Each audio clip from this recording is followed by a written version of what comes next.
माझी प्रत्येक मराठी माणसाला विनंती आहे की हा जो आजचा माझा व्हिडिओ आहे हा तुम्ही कृपया पूर्ण पहा, कारण मी खूप महत्त्वाच्या गोष्टी आज तुम्हाला सांगणार आहे। कारण मला असं वाटतंय की आत्ता 2 दिवस झालं जे महाराष्ट्रातलं प्रकरण घडतंय, आता ते कुर्ल्याचं आधी प्रकरण असेल, त्याच्यानंतर ते परभणीतलं प्रकरण असेल। आता कुर्ल्याचं जसं तुम्हाला माहिती आहे की एक बस आली, बसने ठोकलं आणि मग त्याच्यानंतर आता भरपूर ते चालू आहे।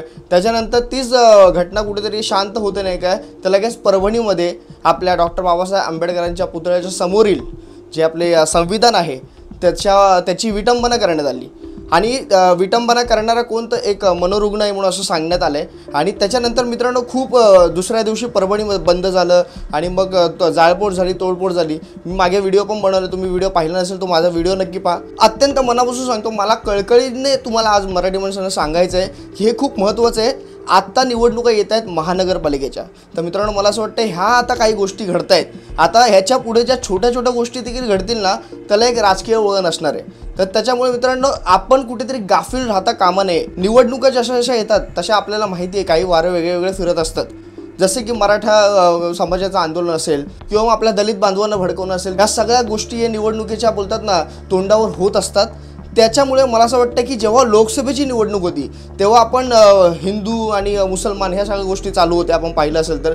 त्याच्यानंतर मग विधानसभेची जशी निवडणूक लागली तिकडेही हिंदू मुसलमान असं चालू होतं। पण आता महानगरपालिकेची निवडणूक आहे आणि आता ह्यांना माहिती आहे की महानगरपालिकेच्या निवडणुकीसाठी आपल्याला जाती वाटल्या पाहिजे आणि या जाती बोलतात ना जातीमध्ये भांडणं लावणं गरजेचं आहे। तर त्याच्यामुळे खूप काही गोष्टी अशा घडणार आहेत पुढे, मला असं दिसून येते। आता खरं तर तुम्हाला देखील कळत असेल की महानगरपालिकेच्या निवडणुका आल्या की त्याच्यानंतर आपल्या काय होतं माहीत नाही। आपल्या बोलतात ना महापुरुषांना एकमेकांमध्ये वाटलं जातं, आपल्या बोलतात ना देवांमध्ये काहीतरी आपलं टीका करण्याची गोष्टी, ह्या भरपूर गोष्टी घडत असतात।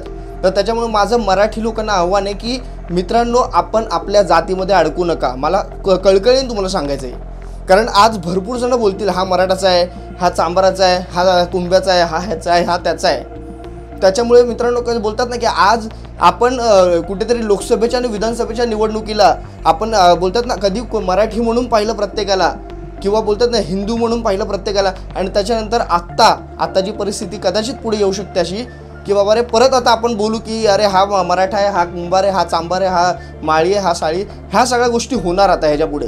तर त्याच्यामुळे जसं राजसाहेबांनी प्रत्येक वेळेला सांगितलं आहे की आपण जातीमध्ये वाटलो गेलं नाही पाहिजे, आपण मराठी म्हणून एक झालं पाहिजे। ह्या सगळ्या गोष्टीत मित्रांनो मला असं वाटतं की आपण खरंच समजणं गरजेचं आहे। आणि आपण जर का नीट लक्षपूर्वक जर का या गोष्टी पाहिल्या तर हे आंदोलन ह्या सगळ्या गोष्टी आहेत ना कधी थांबतात, कधी अशा एकदम वर येतात, कधी काहीतरी बोलतात ना कोणतरी परत त्याला शांत करतं, कोण परत भडकवतं आणि बोलतात ना की काय म्हणजे कळतच नाहीत गोष्टी, पण त्या गोष्टी मित्रांनो सेटल झालेल्या असतात। तर त्याच्यामुळे आपल्या सामान्य माणसांची डोकी भडकवायची आणि मग त्याच्यामधून मतं कशी काढता येईल या सगळ्यांचा एक बोलतात ना प्री प्लॅन्ड असतो। बेस्टची बसचे त्याचा अपघात झाला, त्याच्यानंतर बेस्टचे प्रश्न सगळे आपल्याला बाहेर पडताना दिसले। त्याच्यानंतर आता हे सगळे बोलतात ना ड्रायव्हर कंडक्टर एक झाले आणि मग आपल्या व्यथा सांगायला लागल्या। आता मला खरं तुम्हाला ही गोष्ट सांगायची, असे भरपूर प्रॉब्लेम्स आहेत महाराष्ट्रामध्ये, पण आपण कुठल्या माध्यमातून लोकांपुढे येणार आणि बोलणार। आता हे न्यूज चॅनलवर जेव्हा जातात तेव्हा गोष्टी कळतात की बस चालकांचा जो आहे प्रश्न तो खूप गंभीर आहे आणि त्याच्यामुळे आपण बस बाहेर काढायची, आता खूप काही गोष्टी आपण ऐकल्या असेल आणि मग ती त्याचा ब्रेक फेल असेल तर काही असेल प्रॉब्लेम तरी पण ती बस घेऊन जायची, एक ट्रिप मारूनच परत आणायची। काय त्या गोष्टी मित्रांनो, मला असं वाटतं की आपण जीवावर खेळतोय लोकांच्या, सामान्य माणसांना। आपण बोलतात की एक आता सगळ्या गोष्टी प्रायव्हेट होत चालल्यात। त्याच्यामुळे आपण जी मुंबई होती, आधी जो महाराष्ट्र होता तो कुठेतरी आता नाहीसा होत चाललाय।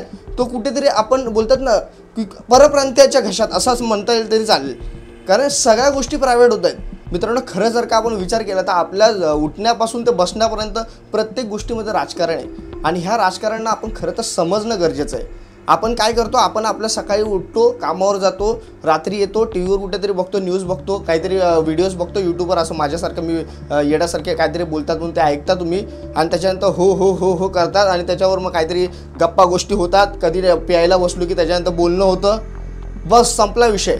पण आपला तो राग कधीच मतांमध्ये जात नाही मित्रांनो। फक्त आपण बोलतो की राज ठाकरे असा आहे, राज ठाकरेंनी यायला पाहिजे, त्याला एकदा संधी दिली पाहिजे, पण मतदानाच्या वेळेला आपलं काय होतं की अरे राज ठाकरेंना कोण मतच देत नाही ना, तर आपलं मत फुकट जाईल, मग आपण मतच देत नाही।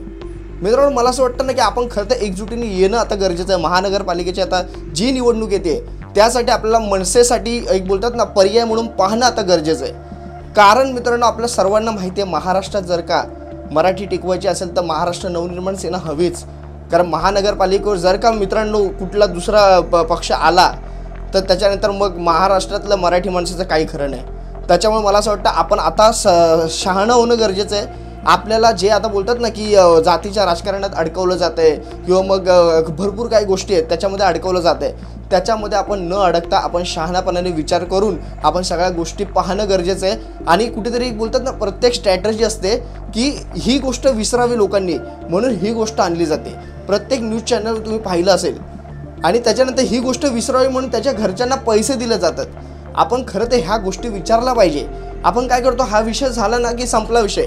जसं तो अक्षयचा तो रेपचं प्रकरण होता तिकडे तो विषय संपवला, तो पोलिसांनी त्याचा एन्काउंटर केला की तो त्याच्यावर पोलिसांवर आला होता मारायला, काय त्या सगळ्या गोष्टी झाल्या, ती गोष्ट बंद झाली. त्याच्यानंतर जे बऱ्याच अशा छोट्या छोट्या गोष्टी होत राहतात. काही एखादी गोष्ट जी असते ती मोठी होते, त्याला न्यूज चॅनल मोठी करते आणि मग त्याच्या अशी तर भरपूर गोष्टी असतात. माझा सांगायचा मुद्दा मित्रांनो हाच आहे की आपण समजणं गरजेचं आहे प्रत्येक गोष्टी. आपण फक्त बोलतो की एक प्रकरण झालं त्याच्यानंतर मग काय ते बंद होतं लगेच, पण नाही मित्रांनो. आपण तिथेच थंड नाही बसायचं आपल्याला. मित्रांनो आपण तो विषय बोलतात ना विसरायचा नाहीये. निवडणुका आले की त्याचे उत्तर आपल्याला द्यायची असतात.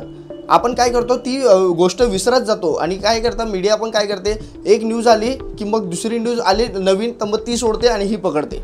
त्याच्यामुळे काय होतं मित्रांनो गोष्टी अशाच राहतात. आपण खरं तर त्या गोष्टीच्या मुळात जाणं खोलात जाणं गरजेचं आहे. आणि त्याला एक बोलतात ना आता मला असं वाटतं भरपूर काही गोष्टी अशा होत असतात. आता हे आपण जर का पाहिलं ते मध्ये रेपचं प्रकरण असं पाहिलं आपण, भरपूर काय काय रेप पुढे येतात. इथे रेप झाला तिथे रेप झाला म्हणून अशा भरपूर गोष्टी येतात. काही गोष्टी पुढे येतात पण मित्रांनो असे भरपूर रेप्स होतात ते पुढे येत नाहीत. आणि मग ती गोष्ट कुठे पुढे आली की त्याच्यानंतर त्याच्यासाठी न्याय मागण्यासाठी आपण रस्त्यावर येतो आणि आपण मग कॅन्डल लावतो, आपण या सगळ्या गोष्टी करतो. पण खरं तर आपल्या आजूबाजूला देखील हे गोष्टी घडलेल्या असतात. पण आपण काय करतो, जेव्हा आपल्याला कळते ना ती गोष्ट ऐकून आपण इग्नोर करतो. एखाद्याला कोण रस्त्यावर मारत असेल तरी आपण त्यासमोर जात नाही. खरं तर आपण माणुसकीने त्याकडे जाणं गरजेचं. आपण काय करतो, त्याची भांडणं चालू आहे मग तिकडे फक्त तमाशा बघत राहणार आपण ह्या बोलतात ना दर्जाची माणसं नाही आहेत. आता मला तुम्हाला सांगायची गरज नाही, आपल्या सगळ्यांना माहिती आहे. एखाद्या रस्त्यावर काही गोष्ट घडत असेल आपण फक्त फोटोज काढतो, व्हिडिओज काढतो. नाहीतर मग आता मध्येच मी तुम्हाला एक गोष्ट सांगितली की एक मराठी मुलगा होता आणि त्याला एक परप्रांतीय बोलवता, ए भाई इथे नाही हिंदीत बोलायचं, मराठीत बोलायचं नाही. मी तिकडं माझं काय माहिती नाही, मी अचानक गेलो आणि मी बोललो क्यों हिंदी में बोलणे का, मराठीत का नाही बोलायचं, मी त्याला बोललो. त्याच्यानंतर माझ्या आजूबाजूला जे झुंड आले आणि नंतर मला मारण्याचा प्रयत्न केला. त्या गोष्टीत मी एकटा होतो त्याच्यामुळे बोलतात ना की मी बघत होतो की कुठे आजूबाजूला मराठी आहेत का. मराठी होते भरपूर पण कोण पुढे नाही आलं.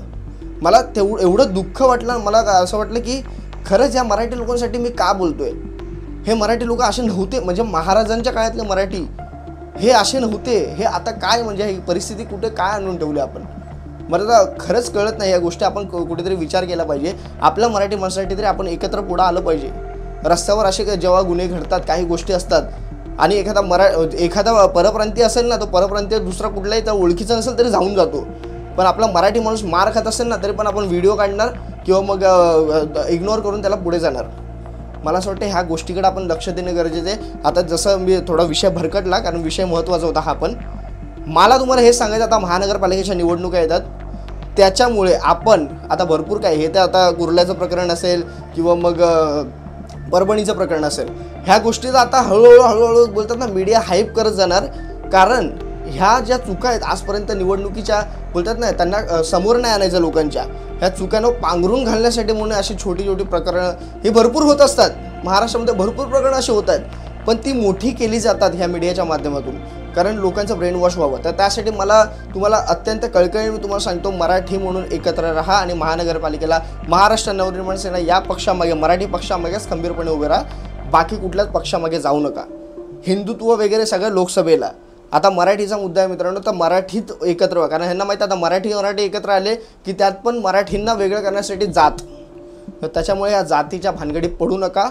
आपण सगळे मराठी बांधव आपले दलित बांधव सगळे एक आहोत. तर त्याच्यामुळे मला असं कुठेतरी वाटतं की कुठेतरी आपली डोकी कोणीच भडकवतं आहे आणि त्याच्यामुळे आपण किती शाणे हे आपण स्वतः गरजेचं आहे समजणं. आणि आपला कोणीतरी वापर करतोय याचा आपल्याला वापर करून द्यायचा नाही मराठी लोकांना. मला तुम्हाला फक्त एवढंच सांगायचं आहे. आणि आपल्या महाराष्ट्र नवनिर्माण आपल्या राजसाहेब एवढं चांगलं खणकर नेतृत्व आहे, मराठीचा विचार करणारं नेतृत्व आहे, त्याच्या मागे खंबीरपणे उभे राहा. मला फक्त एवढंच सांगायचं आहे, महानगरपालिकेला बाकी कुठल्याच पक्षाच्या नादाला लागू नका, बाकी कोण जातपात करेल त्याच्या नादाला लागू नका. आपण मराठी म्हणून एकत्र येणं गरजेचं आहे. आपले शिवाजी महाराज, आपले डॉक्टर बाबासाहेब आंबेडकर यांचे आदर्श आणि विचार घेऊन आपल्या पुढं काम करायचं आहे. त्यांनी कधी जातपात पाहिली नाही, आपण त्यांना जातीत वाटायला नाही पाहिजे, मला एवढं कळतं. तर त्याच्यामुळे आपण मराठी म्हणून एकत्र येणं गरजेचं आहे, समाजासाठी, समाजाच्या कल्याणासाठी. आणि बस एवढंच मी तुम्हाला बोलेल. जसं राजसाहेबांचे विचार आहेत की प्रत्येकाने जात न पाहता एकत्र. आज राजसाहेब प्रत्येक वेळेला बोलतात, मी कोणाला विचारत नाही की बाबा तू कुठल्या जातीचा आहे, तू कुठल्या जातीचा आहे.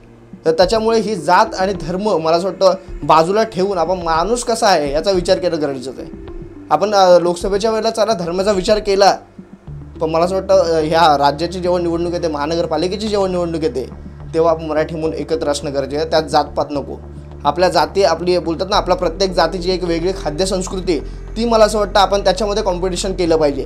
कोकणाचं जेवण, साताऱ्याचं जेवण किंवा मग प्रत्येक भागातलं जे जेवण आहे, प्रत्येक जातीतल्या लोकांचं जेवण आहे, ते खाण्यासाठी किती आपल्याला मजा येते. त्यात मला असं वाटतं कॉम्पिटिशन असली पाहिजे, ह्या जाती कॉम्पिटिशन नसली पाहिजे. मला तुम्हाला फक्त एवढंच सांगायचं आहे. आणि खरं तर आज माझे मित्र प्रत्येक जातीमध्ये, प्रत्येक धर्मात आहेत, तर मी त्यांचा विचार फक्त घेतो आणि त्यांचा एक बोलतात ना की तू ह्या जातीचा त्या जातीचा म्हणून कधीच नाही त्यांना हे करा. आम्ही एकत्र असतो, आम्ही एकत्र कुठेही फिरतो आणि सगळ्या गोष्टी. त्यामुळे तुम्ही, मीच नाही, तुम्ही तुमच्या मित्रांमध्ये एकत्र असता तेव्हा तुम्ही कोणाला जात विचारत नाही. तर ह्याच्यामुळे आपण आपल्या जातीचा बोलतात ना, आता मला असं वाटतं की मी खेळायला जातो तर आम्ही कधी मित्रांना विचारत नाही बाबा तू कुठला जातो कुठला जातं.